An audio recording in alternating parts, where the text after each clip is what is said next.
Résumé du livre Conversation avec Dieu de Neale Donald Walsch. Thème principal. Le livre Conversation avec Dieu est une exploration spirituelle sous forme de dialogue entre l'auteur, Neale Donald Walsch, et une voix divine. Il répond aux grandes questions de l'humanité sur la vie, le sens de l'existence, les relations humaines, la richesse, et notre lien avec Dieu. La question « Qui est Dieu ?», est une des plus profondes et des plus anciennes que l'humanité se pose. Selon les perspectives religieuses, philosophiques et spirituelles, les réponses varient. Voici une exploration de quelques concepts fondamentaux sur Dieu à travers différentes visions. 1. Dieu dans les religions monothéistes. Christianisme, islam, judaïsme. Dieu est perçu comme une entité suprême, créateur de l'univers et source de toute vie. Il est omnipotent, tout-puissant, omniscient tout-sachant, et omniprésent, présent partout. Dans ces traditions, Dieu est également un guide moral qui établit des lois et attend de l'humanité qu'elle suive un chemin de justice et de bienveillance. 2. Dieu dans les traditions orientales. Hindouisme. Dieu peut être une énergie universelle ou des manifestations multiples, Brahma, Vishnu, Shiva. Tout est perçu comme étant une partie de l'être divin. Bouddhisme. Le concept d'un Dieu créateur est absent. L'accent est mis sur l'éveil spirituel et la compréhension de la nature de l'existence. 3. Vision spirituelle et universelle, exemple. Conversation avec Dieu.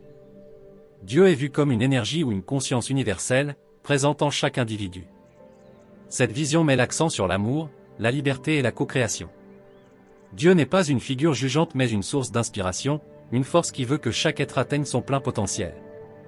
Dieu n'est pas extérieur, mais intérieur, il est l'essence même de l'amour et de la vie. 4. Dieu en philosophie. Aristote. Il décrit Dieu comme le premier moteur immobile, une cause première de tout mouvement et de toute existence. Spinoza.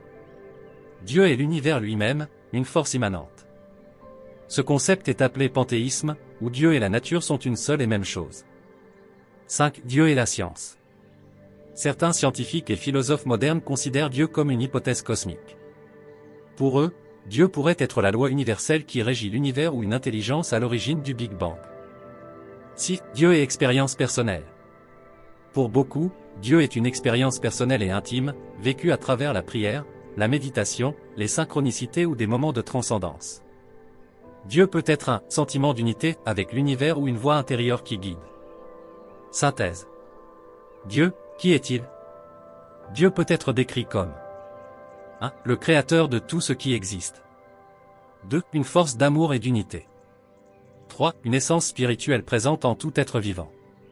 4. Une expérience personnelle que chacun peut interpréter selon ses croyances et sa quête. La réponse finale dépend de votre foi, de vos valeurs et de votre propre recherche spirituelle. Pour certains, Dieu est une présence définie par des textes sacrés, pour d'autres, il est une question ouverte et mystérieuse. Idée principale. 1. Dieu est accessible à tous. Le dialogue souligne que chacun peut entrer en communication avec le divin, car Dieu est en nous. Il ne s'agit pas d'une entité extérieure jugeante, mais d'une source d'amour universel. 2. L'amour est la base de tout. Dieu enseigne que nos actions doivent découler de l'amour et non de la peur. Toutes les expériences humaines sont des occasions de choisir entre ces deux voies. 3. La vie est une co-création. Les êtres humains ne sont pas des victimes du destin. Ils créent leur réalité grâce à leurs pensées, croyances et intentions. 4. Il n'y a pas de bien ou de mal absolu. Ces concepts sont relatifs et varient selon les perspectives. Chaque expérience est une opportunité d'apprentissage. 5. Vivre dans le moment présent. L'un des messages fondamentaux est de rester ancré dans le moment présent, car c'est là que réside la vraie puissance de transformation. La conversation est un échange verbal ou non verbal entre deux ou plusieurs personnes. Elle est au cœur de la communication humaine et joue un rôle essentiel dans nos interactions sociales, professionnelles et personnelles. Voici une exploration des différents aspects de la conversation. 1. Définition de la conversation. La conversation est un dialogue où les participants partagent des idées, des pensées, des émotions ou des informations. Elle peut être formelle ou informelle, spontanée ou planifiée. Son objectif principal est de créer un lien, transmettre des messages, ou explorer des sujets. 2. Caractéristiques principales. Bilatérale ou multilatérale, une conversation implique au moins deux personnes, mais peut inclure plusieurs participants. Dynamique, elle évolue au fil des réponses et des interactions. Interactive, elle repose sur l'écoute active et les réponses adaptées. Contextuel, le sujet, le ton. Exercice pratique pour notre chaîne YouTube L'Art de réussir. 1. Exercice, pratiquer le dialogue intérieur. Je vous invite très chers téléspectateurs, à prendre un carnet et à écrire une question que vous vous posez sur votre vie. Ensuite, je vous encourage à écrire une réponse en imaginant qu'elle vient d'une voix divine.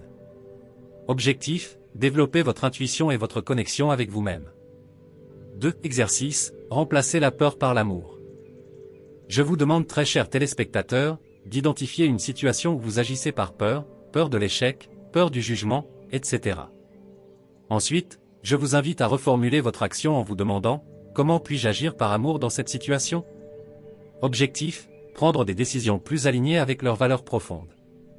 3. Exercice, affirmation pour la co-création. Je vous propose une série d'affirmations à répéter chaque jour, comme « Où je suis un créateur puissant de ma réalité. Où je choisis de voir l'amour et la lumière dans chaque situation. » Objectif, reprogrammez votre esprit avec des pensées positives. 4. Exercice, vivre dans le moment présent. Je vous invite très chers téléspectateurs à pratiquer une méditation de pleine conscience de 5 minutes. Je vous demande de vous concentrer sur votre respiration et de ressentir votre environnement immédiat sans jugement. Objectif, ancrez votre attention dans l'instant présent. 5. Défi, une semaine sans jugement. Je vous lance un défi où, très chers téléspectateurs, essayez de passer une semaine en évitant de juger les autres ou vous-même. À la place, vous devrez observer et apprendre de vos réactions. Objectif, cultiver l'acceptation et la compréhension. Exemple de contenu vidéo pour notre chaîne. Titre, comment dialoguer avec votre moi supérieur. Contenu, présenter l'exercice d'écriture intuitive et donner des exemples de questions puissantes à poser, comme quel est le but de cette épreuve dans ma vie? Titre, l'amour ou la peur, que choisissez-vous? Contenu, expliquer les concepts d'amour et de peur selon le livre, et comment ces choix influencent notre réalité. Titre, 3 pratiques pour co-créer votre vie avec l'univers. Contenu, je partage des exercices pratiques pour manifester une réalité alignée avec leurs désirs.